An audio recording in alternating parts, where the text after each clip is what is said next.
Hello everyone, I am Vaishali. कैसे हो आप सब? आज इस वीडियो में हम लोग डिस्कस करेंगे क्लास 11th।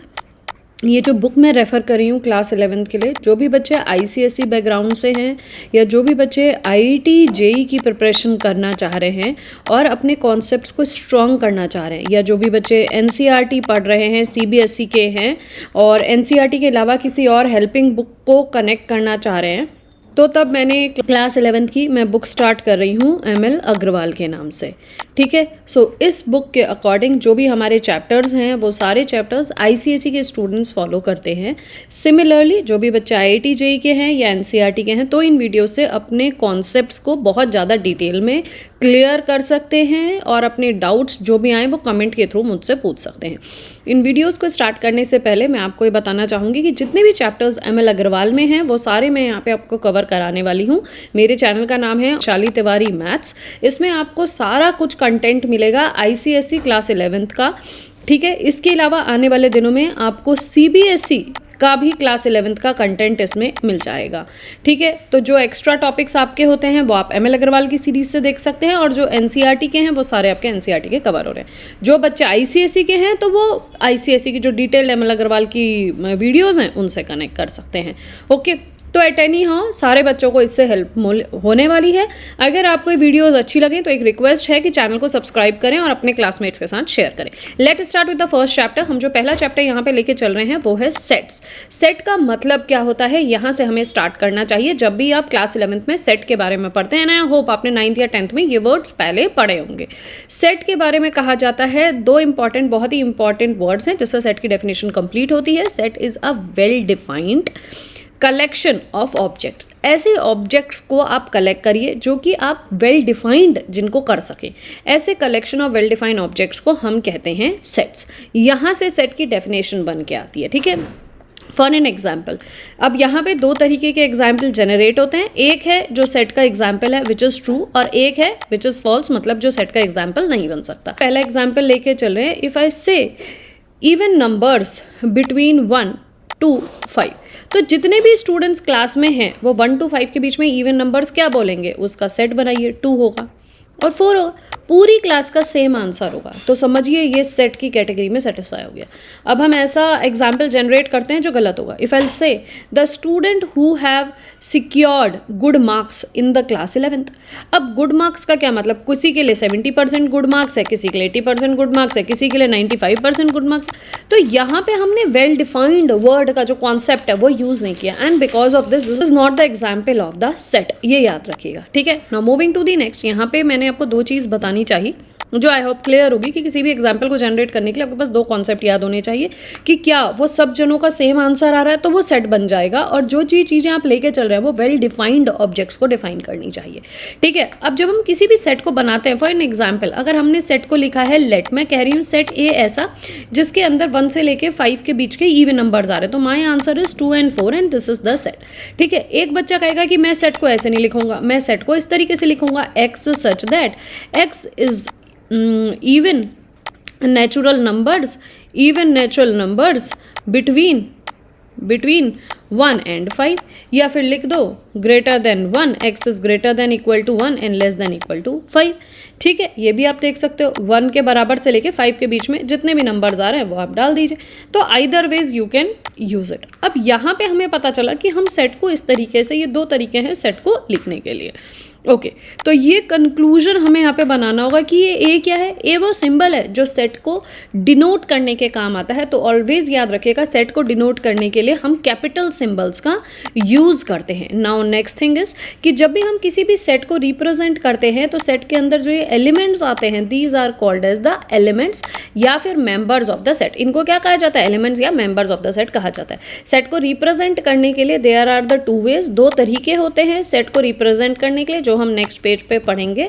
इसमें दो तरीके होते हैं सेट को किस तरीके से लिखा जाता है। One is called as roster form, other is called as set builder form. Roster form को टेबुलर फॉर्म भी कहा जाता है, सेट बिल्डर फॉर्म को रूल फॉर्म भी कहा जाता है। अब रोस्टर फॉर्म कैसे याद करेंगे, रोस्टेड चीजें रोस्टेड होकर ड्राई हो जाती ना, कम हो जाती है। सिमिलरली जब भी आप ऐसे आंसर्स देखें जिसमें नंबर नंबर्स के फॉर्म में आपको चीज़ें मिल रही है, तो this is called as the roster form. इसको क्या कहा जाता है? Roster form. और जब आप पूरा एलॉबरेटेड किसी चीज़ को लिखते हैं तो इसको कहते हैं सेट बिल्डर फॉर्म। तो यहाँ पे हमें लिखने का तरीका पता चला कि हम सेट को दो तरीके से लिख सकते हैं, one is the roster form, other is the set builder form. Set के अंदर के जो एलिमेंट्स आएंगे वो कहलाएंगे एलिमेंट्स, या फिर उनको कहा जाता है मेंबर्स। सेट को डिनोट करने के लिए हमेशा कैपिटल लेटर्स का यूज किया जाता है। अब एक चीज और, अगर आपने कहा कि right the vowels of Indian alphabets, तो क्या आएगा? ए, ई, आई, ओ, यू। अब यहाँ पे लेटर्स हैं, तो याद रखिएगा जब भी आप किसी भी सेट के एलिमेंट्स को शो करेंगे तो उसमें आप स्मॉल लेटर्स का यूज़ करेंगे। ये सारी चीज़ें आपको क्लियर होनी चाहिए। कुछ एग्जांपल्स देख लेते हैं, कुछ एग्जांपल है so that it will make clear your concept कि set of even natural numbers less than 15, 15 से जितने भी छोटे इवन नेचुरल नंबर्स हैं वो क्या आएंगे? 2, 4, 6, 8, 10, 12 है ना, 14, ये सारे के कलेक्शन को बनाया तो ये क्या बन गया? Set of even natural number. 2, 4, 6, 8, 10, 12 and 14। The set of vowels in English alphabets क्या बन जाएगा? ए, ई, आई, ओ, यू। ये याद रखिएगा। Set of all states of India, जितनी भी स्टेट्स हैं इंडिया की, जैसे आंध्र प्रदेश हो गया, आंध्र प्रदेश हो गया आपका, उत्तराखंड हो गया, उत्तर प्रदेश हो गया, असम हो गया, छत्तीसगढ़ हो गया, ये सारी की सारी आप स्टेट्स यहाँ पे लिख सकते हैं। ठीक है। अब ना रिवर्स ऑफ इंडिया, जितनी भी रिवर्स हैं इंडिया की जो आपको पता है आप यहाँ डाल के उनको, जैसे यमुना रिवर हो गया, सरस्वती रिवर हो गया, है ना, कावेरी रिवर हो गया, तो वो डाल के आप set of reverse of state का एक सेट बना सकते हैं। प्राइम फैक्टर्स ऑफ 330, 330 के प्राइम फैक्टर्स क्या क्या हो सकते हैं? 330 के प्राइम फैक्टर्स 3 हो सकता है, एक तो 11 हो सकता है, 5 हो सकता है, 2 हो सकता है, तो इनका कलेक्शन भी एक सेट बन सकता है। Okay, moving to the next. अब हम यहाँ पे आगे बात करते हैं कि सेट रोस्टर फॉर्म को हमने पढ़ लिया, सेट रोस्टर फॉर्म को और डिटेल में पढ़ते हैं। तो सेट रोस्टर फॉर्म में जब भी आप लिखते हो तो आप सिर्फ और सिर्फ कलेक्शन ऑफ एलिमेंट्स को लिखते हो जो कि सेट को सेटिस्फाई कर रहे हो, और उनको लिखने के लिए आपको इसी तरीके से कर्ली ब्रेसेस, मतलब ये बॉडी ऑफ द सेट कहलाता है, इस तरीके के ब्रेसेस को यूज करना रहता है। अब यहाँ पे इसके एग्जांपल देखें तो 2, 4, 6, 8, 10, 12 ये सेट रोस्टर फॉर्म है। ए, आई, ओ, यू बॉडी के अंदर है, सेट रोस्टर फॉर्म है। देखिए सेट को डिनोट किया कैपिटल लेटर से, इस तरीके से बॉडी बनाई, इसके अंदर एलिमेंट आ गए तो इसको कह दिया set roster form. Set A के लिए, ये सेट एस के लिए, सेट एम के लिए आपने यहाँ पे मंथ लिख दिए, सेट एल के लिए जोधपुर, अगर जोधपुर कोई सिटी का नाम है तो उस जोधपुर कितने लेटर्स से मिलके बनी है, तो J, O, D, H, P, U, R. अगर कोई भी वर्ड, लेट जोधपुर ऐसा होता, जोध होता है ना, तो अगर हम ये वर्ड लिखें तो इसका अगर हम सेट बनाएं तो सेट के कुछ बहुत इंपॉर्टेंट पॉइंट्स है जो आपको याद रखना होगा कि सेट में एक तो आप किसी भी ऑर्डर में एलिमेंट्स को लिख सकते हैं, लेकिन सेट के जो एलिमेंट्स हैं वो हमेशा कॉमा से सेपरेटेड होते हैं। सेट के एलिमेंट्स को आप हमेशा इस पैरेंथेसिस की बॉडी के अंदर ही रखते हैं। सेट के अंदर एलिमेंट्स रिपीटिशन अलाउ नहीं होता, repetition is not allowed. Set के अंदर आप रिपीट नहीं कर सकते एलिमेंट को, एक एलिमेंट एक ही बार होता है। अगर इस जो ये इसका अगर हम सेट बनाएं तो उसमें आएगा जे, ओ और डी। ये कुछ चीज़ें हैं विच इज़ वेरी इंपॉर्टेंट, आपको याद रखनी है। क्लियर? Now next. अब यहाँ पे कुछ इंपॉर्टेंट रिमार्क हैं, जैसे the order of the element does not matter, ये मैं आपको बता चुकी हूँ। Repetition of the element allow नहीं है, आप हर एक एलिमेंट को एक बार ही लिखेंगे। Each element is written only once, ये मैं आपको यहाँ पे शो कर रही हूँ। जिस तरह से रिपीटेशन ऑफ एलिमेंट है तो आप एक बार ही उसको शो करेंगे। Now moving to the next. अब हम आते हैं next topic which is called a set builder form. तो दूसरा तरीका है सेट के एलिमेंट्स को लिखने के लिए set builder form. Set builder form में क्या होता है ना कि a variable is used along with a property that every element hold या every element satisfy। जैसे मैंने कहा, अब इसको लिखने का तरीका क्या है? सेट का नाम, फिर सेट के अंदर जिस वेरिएबल को मैं यूज़ कर रही हूँ वो है एक्स। एक्स इसको कहते हैं एक्स दिस, ये जो ये डॉट है इसको कहते हैं x such that. X such that x is even natural number, even natural number less than 5, 5 से कम जितने नेचुरल नंबर है वो आप लिखिए। तो इसका रोस्टर फॉर्म क्या बन जाएगा? 2, 4, ये इसका रोस्टर फॉर्म बन जाएगा। ये क्या है? इसका सेट बिल्डर फॉर्म। तो एक्स सच दैट एक्स, फिर जो भी प्रॉपर्टी आपको सारे एलिमेंट सेटिस्फाई करते हुए दिख रहे हैं वो आप यहाँ पे डाल सकते हैं। जैसे यहाँ पे the set of all elements x such that x has a property P. सारे एलिमेंट्स क्या सेटिस्फाई कर रहे हैं? पी प्रॉपर्टी को सेटिस्फाई कर रहे हैं। इसके कुछ एग्जाम्पल्स हैं। Even natural number less than 15, तो आप कैसे लिखोगे? एक्स सच दैट एक्स अब इसमें 2-3 चीज़ें हैं, x इज़ लेस देन 15 लिख दीजिए, एंड x किसका है, इवन नेचुरल नंबर है, तो x belongs to natural number, और इस तरीके से इवन नेचुरल नंबर लिख दीजिए, या x बिलोंग्स टू, अगर पूरा लिखना है, belongs to even natural number and x is less than 15। तो x क्या इवन नेचुरल नंबर है और x की लिमिट क्या है, 15 से कम है। तो आप इस तरीके से भी लिख सकते हैं, और अगर आपके पास नोटेशंस हैं उनके रिस्पेक्ट में तो आप उनको यूज़ करके भी लिख सकते हैं। इंपॉर्टेंट इज़ कि आप x वेरिएबल को इंट्रोड्यूस करेंगे, सच दैट वाले सिंबल को लेके आएंगे, ठीक है। Vowels of English alphabet, so x such that x is the vowel of English alphabet, ये भी सही हो गया। Perfect square, x is a square of a natural number, तो जो भी नेचुरल नंबर आप डाल रहे हैं उसके रिस्पेक्ट में उनके परफेक्ट स्क्वायर के कलेक्शंस को हम क्या कहते हैं, यहाँ पे सेट बना दे रहे हैं। क्लियर। अब यहाँ पे आपने सबसे पहले पढ़ा व्हाट इज़ सेट, नेक्स्ट आपने पढ़ा कि types, what is the set, then you understand how to write the set, how to denote the set, how to tell about the elements of the set, what are the properties of the set, ना कि मतलब values repeat नहीं होनी चाहिए, इसके elements कैसे लिखे जाते हैं, कैसे सेट का नाम दिया जाता है, दैट ऑल। उसके बाद हमारे पास आ जाता है how to represent the set, that is the representation of the set, ये आपका ख़त्म हो गया। इसके बाद हमारे पास हमारे पास जो थर्ड कैटेगरी है वो है cardinal number of the finite set.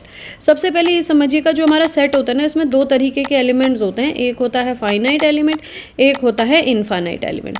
Finite element मतलब जिनको आप काउंट कर सकते हो, 1 है, 2 है, 3 है, 1000 है, 10,000 है, 5,000 है, जिनको आप काउंट कर सकते हो, जिनकी एक लिमिट है, they are called as finite element.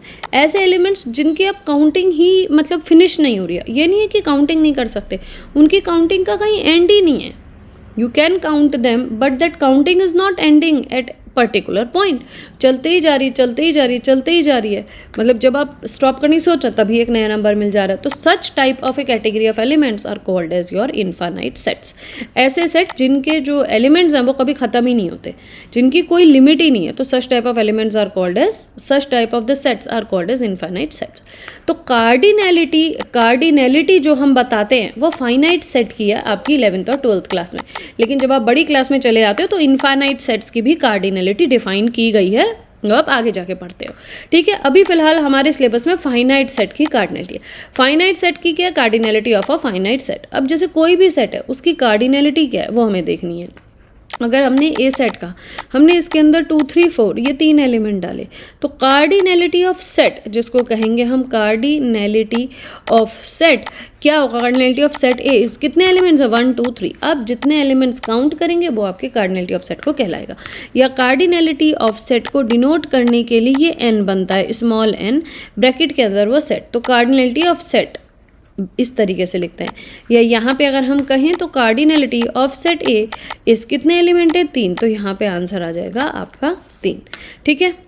अब मूविंग टूवर्ड्स इट्स डेफिनेशन, क्या दिया गया, the number of different elements in a finite, different elements, हाँ याद रखिएगा, in a finite set is called as the cardinal number of a set, set का cardinal number, या फिर उसको कार्डिनैलिटी भी कहते हैं, या फिर उसको ऑर्डर ऑफ सेट भी कहते हैं ना, जितने एलिमेंट्स होंगे वो ऑर्डर ऑफ द सेट को डिफाइन करेगा।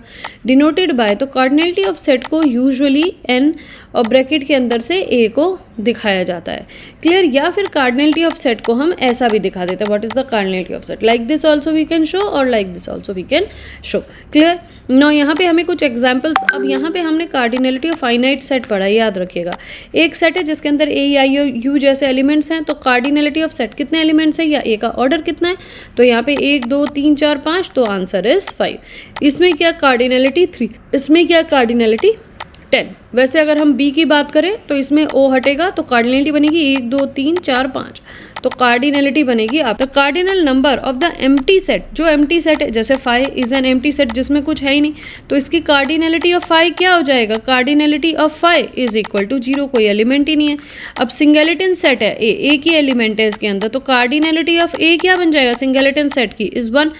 कोई भी सेट जो इनफाइनाइट सेट है जैसे नेचुरल नंबर, इनकी कार्डिनैलिटी क्या है, वो इट इज़ नॉट डिफाइंड, ये अभी डिफाइंड नहीं है, आपके सिलेबस के लिए डिफाइंड नहीं है, बड़ी क्लासेस में आप जाओगे तो ये डिफाइंड होगी। स्टैंडर्ड टाइप्स ऑफ सेट्स, कुछ सेट होते हैं जिनके नोटेशंस आपको पता होने चाहिए, क्योंकि जब आप रोस्टर फॉर्म यूज़ करेंगे या फिर आप सेट टेबुलर फॉर्म यूज़ करेंगे तो आपको उनको नोटेशंस बनाने आने चाहिए। जैसे सबसे पहले हमारे पास यहाँ पे मैंने थ्योरी लिखी हुई है, आप इन थ्योरी को भी पढ़ सकते हैं, ठीक है। जैसे कि हमारे पास सबसे पहले जो सेट यूज़ होता है वो होता है कैपिटल N, जिसको हम यूज़ करते हैं नेचुरल नंबर्स को डिमॉन्स्ट्रेट करने के लिए। तो नेचुरल नंबर आपके कौन से, अब हम इनको रोस्टर फॉर्म में लिख कर दिखा रहे हैं। तो 1 2 3 सो ऑन, डॉट मतलब कि ये नेवर एंडिंग सेट है, आगे तक इसमें नंबर्स आप डाल सकते हो। इसका रिप्रेजेंटेशन कैसे होता है, नेचुरल नंबर का। तो the set of natural number आप किससे दिखाते हो, कैपिटल N से दिखाते हो, इसके अंदर ये एलिमेंट्स आते हैं, ठीक है। नेक्स्ट आपका होता है होल नंबर। तो होल नंबर के एलिमेंट्स कैसे होते हैं, होल नंबर को दिखाने के लिए हम कैपिटल W का यूज करते हैं और इसके अंदर हम एलिमेंट 0 1 2 फिर डॉट डॉट डॉट इस तरीके से दिखा देते हैं। तो होल नंबर्स को लिखने के लिए हम यूज करते हैं W और ये इसके एलिमेंट्स को रिप्रेजेंट करने का तरीका है। इसी तरीके से जब हम इंटीजर्स की बात करते हैं तो इंटीजर्स को दिखाने के लिए हम दो अल्फ़ाबेट्स का यूज़ करते हैं। पहले यूजुअली इंटीजर को आई से ही दिखाया जाता था, बट काफ़ी सालों से इंटीजर को जी से भी दिखाया जाता है। इंटीजर को डिनोट करने के लिए आप आई यूज़ कर सकते हैं या जी यूज़ कर सकते हैं। इनके एलिमेंट्स आपके वैसे ही होंगे जैसे 0, यहाँ पे आपका +1 +2 या 1 2 कुछ भी लिखे हुए, पॉजिटिव साइन दिखाने की ज़रूरत नहीं है। ये यहाँ पे भी एक्सटेंड होता है राइट साइड में भी, और यहाँ पे 1 2 ये लेफ्ट साइड में भी एक्सटेंड होता है। दैट मीन्स कि ये प्लस इन्फिनिटी, आगे तक वैल्यूज आप इंक्रीज कर सकते हो, यहाँ पे आता है माइनस इन्फिनिटी। तो इंटीजर्स के नंबर को दिखाने के लिए आप आई यूज़ कर सकते हैं, कैपिटल आई या कैपिटल जेड यूज़ कर सकते हैं। इसके एलिमेंट्स आप इस तरीके से शो कर सकते हैं। तो हमारे पास यहाँ पे 3 सेट जनरेट हो गए, जैसे कि इंटीजर का सेट हो गया, नेशनल नंबर का सेट, नेचुरल नंबर का सेट हो गया, और हमारे पास होल नंबर का सेट हो गया। इसके बाद हम बात करते हैं next set which is the, हमारे पास चौथे नंबर का सेट हो गया जिसको कहते हैं हम रेशनल नंबर का सेट। अब रेशनल नंबर्स को शो करने के लिए जो हम अल्फाबेट यूज़ करते हैं डिनोशन के लिए, उसको हम Q से डिनोट करते हैं, ठीक है। तो Q हो गया आपके रेशनल नंबर के लिए। अब Q के एलिमेंट्स कैसे होते हैं ये आपने 6th-7th क्लास में भी डेफिनेशन पढ़ी होगी कि रेशनल नंबर को शो करने के लिए जो एलिमेंट्स होते हैं वो आपके P/Q फॉर्म के होते हैं, such that Q should not be equal to 0। तो यहाँ हमने डेफिनेशन दिखाई कि रेशनल नंबर को दिखाने के लिए हम Q यूज़ करते हैं और इसका रिप्रेजेंटेशन एलिमेंट्स का इस तरीके से होता है।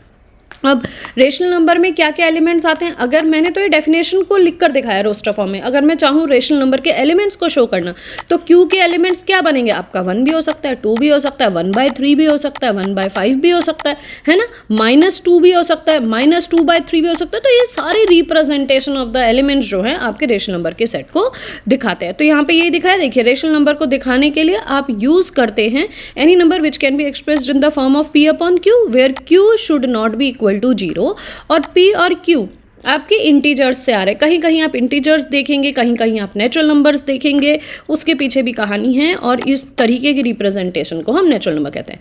अगर इनको सेट के रूप में दिखाना हो तो -7 लिख सकते हैं, -7/3 लिख सकते हैं, 6/3 लिख सकते हैं। तो ये इसके सेट के एलिमेंट्स को, रेशनल नंबर के सेट के एलिमेंट्स को अगर हम लिखना चाहें तो इस तरीके से हम दिखा सकते हैं। अब जैसे रेशनल नंबर की बात करें तो यहाँ भी यही कि यहाँ पे भी आप डॉट बना सकते हो कि आगे आप एलिमेंट्स एंटर कर सकते हो, निगेटिव हैं तो लेफ्ट में भी आप डॉट बना के दिखा सकते हो। अब बात करें अगर रियल नंबर्स की, रियल नंबर्स को शो करने के लिए जो अल्फ़ाबेट यूज़ होता है वो होता है आपका कैपिटल R, ठीक है। अब रियल नंबर्स के एलिमेंट्स कैसे होते हैं, रियल नंबर्स के एलिमेंट्स तो सारे हो गए ना, जो रेशनल हैं वो भी और जो इरेशनल हैं वो भी। तो रेशनल्स को हमने दिखाया तो P/Q के फॉर्म के, मतलब 7/2 3/2 ऐसे एलिमेंट्स आप डाल सकते हो, या फिर आप √2 -√2 इस तरीके के एलिमेंट्स डाल सकते हो। तो ये सारे रिप्रेजेंटेशन ऑफ एलिमेंट्स जो आपके बने ये आपके रियल नंबर सेट को दिखाते हैं। यहाँ पे भी आप लेफ्ट में भी डॉट और राइट में भी डॉट डाल के दिखा सकते हो, ठीक है। अब एक जो सेट आपका बचा है जो यहाँ पे नहीं दिया गया, आई होप पीछे दिया गया या नहीं दिया गया, आई जस्ट चेक। हाँ, इरेशनल सेट। इरेशनल सेट क्या होता है, वो ऐसे एलिमेंट्स हैं जो कि रेशनल नेचर के नहीं है ना। तो रियल नंबर सेट जो होता है वो आपका क्या होता है, रियल नंबर सेट जो होता है रेशनल्स और इरेशनल्स के यूनियन से, जितने भी रेशनल्स कलेक्ट कर लो और इरेशनल्स कलेक्ट कर लो, उनके कलेक्शन को हम रियल नंबर्स को दिखा सकते हैं ना। सारे नंबर्स जो हैं रियल एक्सेस में रेशनल्स और इरेशनल्स का कलेक्शन है, तो वो हम किससे दिखाते हैं, रियल नंबर से दिखाते हैं। इरेशनल को किससे दिखाते हैं, Q कॉम्प्लीमेंट से, मतलब Q की पावर C, ऐसे आप इरेशनल को देखने के लिए शो करोगे। अब यहाँ पे जैसे इरेशनल को इन्होंने T से दिखा रखा है, आपके एग्जाम में जैसा भी कहें आप वो नोटेशन यूज कर सकते हो। वैसे जो आपकी स्टैंडर्ड फॉरेन राइटर्स की बुक रहेंगी, अगर आप रेशनल्स को Q से दिखाते हो तो इरेशनल को आप Q की पावर C से दिखाते हो, क्योंकि ये रेशनल्स के जो बचे हुए एलिमेंट्स है, जो कॉम्प्लीमेंट है, वो इरेशनल के अंदर आता है। तो इसके एलिमेंट्स कैसे होते हैं, इसके एलिमेंट्स √2 जैसे, √3 जैसे, या क्यूब रूट ऑफ 5 जैसे, पाई, एक्सपोनेंशियल, ये सारे के सारे इरेशनल के एलिमेंट्स बन जाते हैं, ठीक है, इनको सेट के अंदर डाल दो। अब इसके बाद हमारे पास इसको आप डाइवर्ट कर दो, पॉजिटिव रेशनल नंबर्स तो सारे पॉजिटिव आ जाएंगे, पॉजिटिव इरेशनल नंबर्स तो पॉजिटिव इरेशनल्स आ जाएंगे, पॉजिटिव रियल नंबर्स तो पॉजिटिव रियल नंबर्स आ जाएंगे। तो बस पॉजिटिव है तो इनके सुपरस्क्रिप्ट में प्लस साइन लग जाएगा, ठीक है, जैसे इंटीजर के पॉजिटिव, रेशनल के पॉजिटिव, रियल नंबर के पॉजिटिव। तो this is the way how to represent some standard kind of sets and these all sets are infinite in nature. ये सारे के सारे जितने भी सेट हमने कहे हैं ये इन्फानाइट एलिमेंट्स को कंटेन करने वाले सेट्स हैं, ठीक है। इससे पहले जो हमने यहाँ पे सेट आपके साथ डिस्कस किए, जिनकी हमने कार्डिनलिटी डिस्कस करी, वो ऐसे सेट है जो फाइनाइट एलिमेंट्स को कंटेन करने वाले सेट्स हैं। Okay, moving to the next. अब हम आते हैं एक्सरसाइज में। आई होप आपको ये सेशन अच्छे लग रहे होंगे। अगर आप लोगों को ये सेशन अच्छे लग रहे हैं तो मेरी रिक्वेस्ट है, प्लीज़ काइंडली चैनल को सब्सक्राइब करिएगा और बाकी स्टूडेंट्स के साथ इन वाली वीडियोज़ को शेयर करिएगा।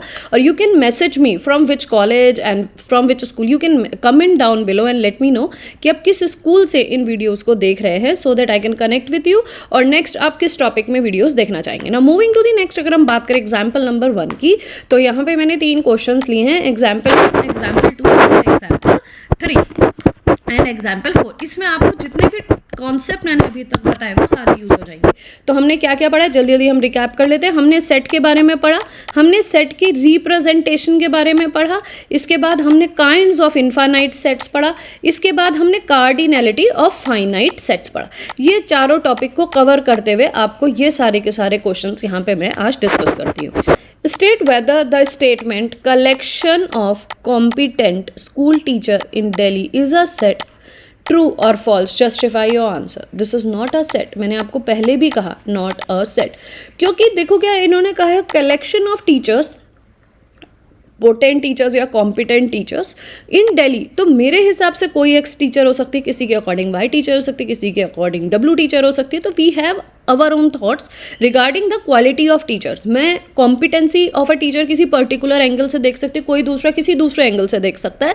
सो we cannot align here कि this is a set, because set के लिए हमेशा जो भी ऑब्जेक्ट होने चाहिए उनकी डेफिनेशन वेल डिफाइंड होनी चाहिए। यहाँ पे जो टीचर से रिलेटेड ये कॉम्पिटेंट वर्ड लिखा है, this is not well defined. पूरे दिल्ली में तो आपको मतलब you will get an number of teachers जिनको आप कहोगे कॉम्पिटेंट है, और इतने सारे सेट्स बन जाएंगे जितने लोगों को लेंगे, उन सबके थॉट प्रोसेस अलग अलग होंगे। So in that case competent teacher वाला जो सेट होगा वो आपका सेट है ही नहीं, ठीक है। Moving to the next, write the following set in the roster form. अब यहाँ पे क्या कहा है, एक्स क्या है, नेचुरल नंबर है, मतलब 1 2 3 4 नेचुरल नंबर है। कौन से नेचुरल नंबर है, जो 4 से बड़े हैं लेकिन जो 10 से छोटे और 10 के बराबर है। तो मतलब हमारे सेट में कौन से एलिमेंट्स आएंगे, 5 ऑनवर्ड्स आएंगे। तो मेरे सेट को मैंने ए लिया क्योंकि इन्होंने ए से ही डिनोट कर रखा है। यहाँ पे मेरे सेट को रोस्टर फॉर्म से लिखने के लिए कहा है, तो मैं इसको लेके चल रही हूँ 5 6 7 8 9 और 10। तो ये मेरे सेट का रिप्रेजेंटेशन हो गया, ठीक है। H X is a letter in the word arithmetic. Arithmetic में कौन कौन से वर्ड्स इसमें यूज हुए हैं उसका सेट बनाओ। तो देखो, ए रिपीटेड नहीं है, आर रिपीटेड नहीं है, आई नहीं है, टी नहीं है, एच नहीं है, M E, T is repeated, so I'll be not using this T. Then I is also I'll be not using. I'll be directly using C. अगर मैं इस सेट की डायरेक्टली इन हैंड आपसे cardinality या cardinal number या order पूछ लूँ तो it is 1 2 3 4 5 6 7 and 8. So this is 8. Clear? Moving to the next. अब नेक्स्ट क्वेश्चन पे आते हैं। The following set in the roster form. Here we have to write the set के फॉर्म को रोस्टर फॉर्म में आंसर्स को लिखना है। हमें किस फॉर्म में दिया हुआ है, हमें यहाँ पे दिया हुआ है ये सेट बिल्डर फॉर्म में, ठीक है। तो डी वाले का आंसर लिखते हैं।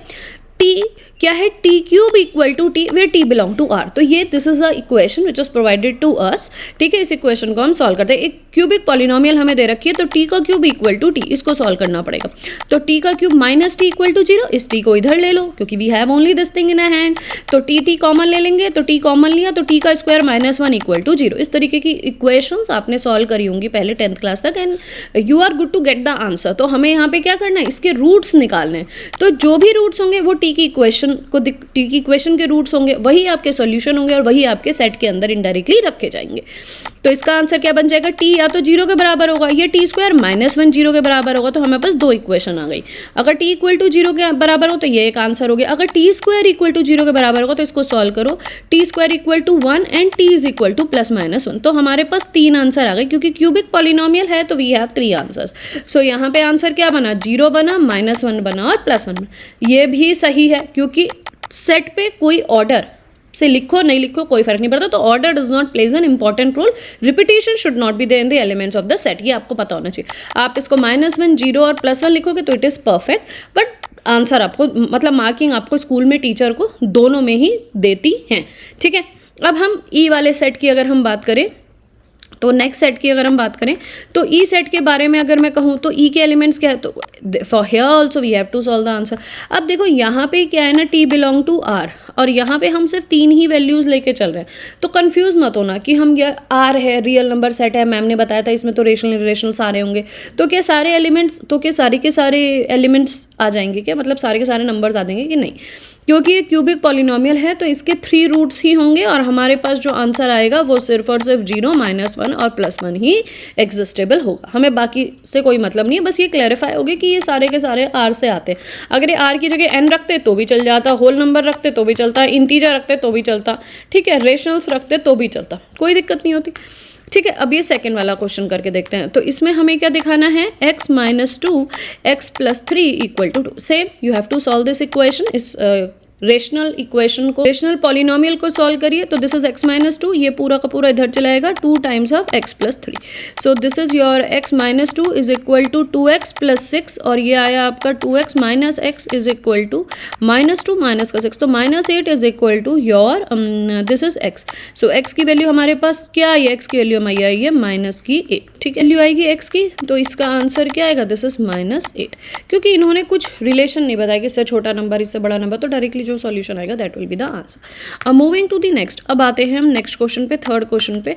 ये f तो सेम ये है, x⁴ -5 x² + 6 = 0, हमें सेम x की वैल्यू निकालनी है। अब यहाँ पे हम क्या कर सकते हैं ना, देखो what I will do, I will replacing quadratic equation को बना के सॉल्व करते हैं, रिप्लेसिंग x² बाय y, ठीक है। तो ये बन जाएगा x² का होल स्क्वायर -5 x² + का 6 = 0। तो इस इक्वेशन को मैं कैसे लिख सकती हूँ, दिस इज y का स्क्वायर -5y + का 6 = 0।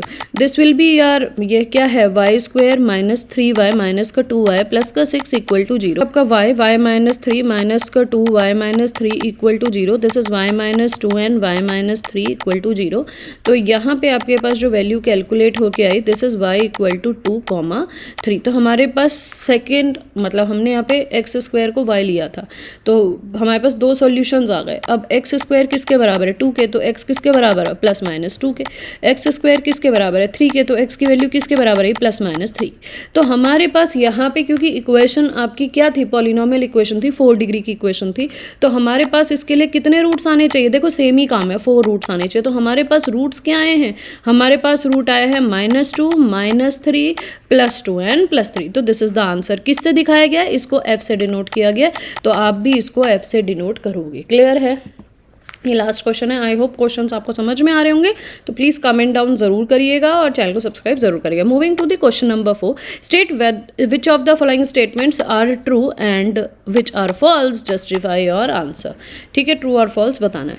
तो 31 बिलोंग करेगा क्या इस सेट को, ये पूछ रहा है। देखिए ये जो सिंबल होता है ये बताता है कि कोई भी एलिमेंट किसी सेट को बिलोंग करता है। तो इसकी डेफिनेशन बनती है a belongs to the set A, ठीक है। अगर a does not belong to A आएगा तो इसका मतलब है a does not belongs to A, ठीक है। अब यहाँ पे ये हमसे क्या पूछ रहा है, बिलोंग के बारे में पूछ रहा है, सबसे बिलोंग के बारे में ये पूछ रहा है। तो we have to do that, सब में देखना है कि उसका ये एलिमेंट मौजूद है या नहीं है। तो देखो क्या 31 इसके पास आ रहा है, x एग्जैक्टली 2 पॉजिटिव फैक्टर्स, ऐसा एलिमेंट x होना चाहिए जिसके पास 2 पॉजिटिव फैक्टर्स है। तो इसका मतलब ये पूछ रहा है क्या 31 इसके अंदर आएगा जिसके पास 2 पॉजिटिव, सिर्फ 2 ही फैक्टर होंगे। तो 31 के 2 पॉजिटिव फैक्टर्स हो सकते हैं 1 और 31, इसके अलावा तो इसके कोई फैक्टर ही नहीं होंगे, तो कंडीशन सेटिस्फाइड, तो x इसको बिलोंग कर देगा। तो ये ट्रू है because 31 has only 2 positive factor ना। 31 को आप किस तरीके से रिप्रेजेंट करोगे, 2 ही नंबर में, 1 और 31 में। 77 हैज़ एग्जैक्टली 4 पॉजिटिव फैक्टर्स। अब 77 को आप कैसे लिख सकते हो, 7 × 11 इज 77। तो एक फैक्टर इसका 7 हो गया, एक फैक्टर इसका 11 हो गया, एक इसका 77 × 1 हो गया, तो एक फैक्टर इसका 1 हो गया, एक फैक्टर इसका 77 हो, तो ये सारे इसके फैक्टर्स हैं, है ना। तो इसके पास 4 पॉजिटिव फैक्टर्स हैं, बिल्कुल ट्रू, कंडीशन सेटिस्फाइड। 28 की बात करें तो sum of all positive factors of x is 2x। तो इसके जितने भी पॉजिटिव फैक्टर्स हैं उनका सम 2x के बराबर आएगा, ठीक है। तो 28 के फैक्टर्स आपके क्या बन जाएंगे, इस 1 बना, 2 बना, 7 बना, 1 बना, 2 बना, 4 बना और 7 बना, ये इसके फैक्टर्स हैं, मतलब जिनसे 28 टोटली डिवाइड हो सकता है। तो the sum of all positive factors of x, तो जितने भी पॉजिटिव फैक्टर्स हैं आपके जो भी आए उनको सम कर लो। तो 7 + 4 + 2 + 1, तो ये हो गया 10 और 14। x इज़ 2x, नहीं 2x तो नहीं, ये तो मतलब 56 हो जाना चाहिए था, बट ये तो आधा आ रहा है। अगर ये यहाँ पे 2x की जगह x/2 रखता तो काम चल जाता, तो दिस इज़ फॉल्स, ठीक है। So 128 the sum of all positive factors of y is 2y, इसको चेक करिएगा 128 को, ये आपका होमवर्क है।